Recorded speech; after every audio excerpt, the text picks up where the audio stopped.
നമുക്കറിയാം ഋഷിയാണ് ക്യാപ്റ്റനായത്. അപ്പം നമ്മൾ ഒരു വലിയൊരു 50 ദിവസം കഴിഞ്ഞിട്ടൊരു ക്രൂഷ്യൽ മൊമെൻറ്റിലാണ് ബിഗ് ബോസ് വീണ്ടും വീണ്ടും ഋഷി ഓർമ്മിപ്പിക്കുന്നുണ്ട് തിരഞ്ഞെടുക്കുമ്പോൾ കൃത്യമായി തിരഞ്ഞെടുക്കണമെന്ന്. പിന്നെ പവർ റൂമിലേക്ക് അൻസിബ, അതുപോലെ തന്നെ അഭിഷേക്, നോറ, റിസ്മിനെയാണ് സെലക്ട് ചെയ്തത്.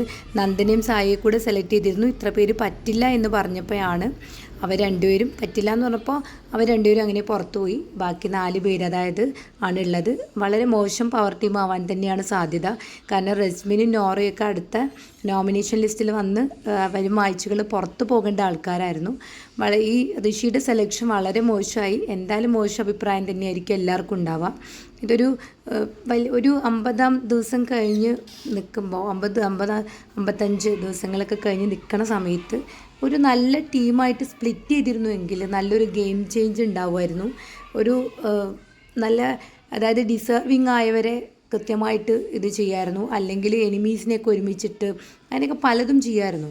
അപ്പോൾ വീണ്ടും വീണ്ടും നമ്മുടെ ബിഗ് ബോസ് ഓർമ്മിപ്പിച്ചു. പക്ഷെ നമ്മുടെ ഋഷി അൻസിബയോടും നോറയോടൊക്കെ അഭിപ്രായം ചോദിച്ചു. അവരൊക്കെ പറയുന്നതും എല്ലാം കേട്ട് അങ്ങനെയാണ് ചെയ്തത്.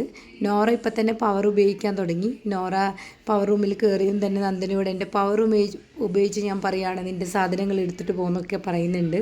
അത് ചെറിയൊരു ക്ലാഷ് ആയിട്ടുണ്ട്. അതേപോലെ തന്നെ നമ്മുടെ ശ്രീരേഖ ചേച്ചിയും ജാസ്മിനും അതുപോലെ തന്നെ സിജോയാണ് ഒരു ടീം. സിജോയാണ് ക്യാപ്റ്റൻ. അതുപോലെ ഡെൻ ടീം നമ്മുടെ ജിൻഡോയും ശ്രീതു അർജുനെയാണ് ഇട്ടേക്കുന്നത്.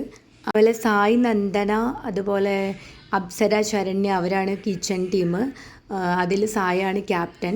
അപ്പോൾ എന്തായാലും ഈ ഒരു ടീം തിരിച്ചതിൽ എന്തായാലും എല്ലാവരും ഡിസപ്പോയിൻറ്റഡ് ആവും. കാരണം പവർ റൂം എത്രത്തോളം പവർ ആവുമെന്ന് അറിയില്ല. അൻസിബ ഓക്കെ കയറിയത്, പക്ഷെ നോറയും റസ്മിനും കയറിയതിൽ ആർക്കും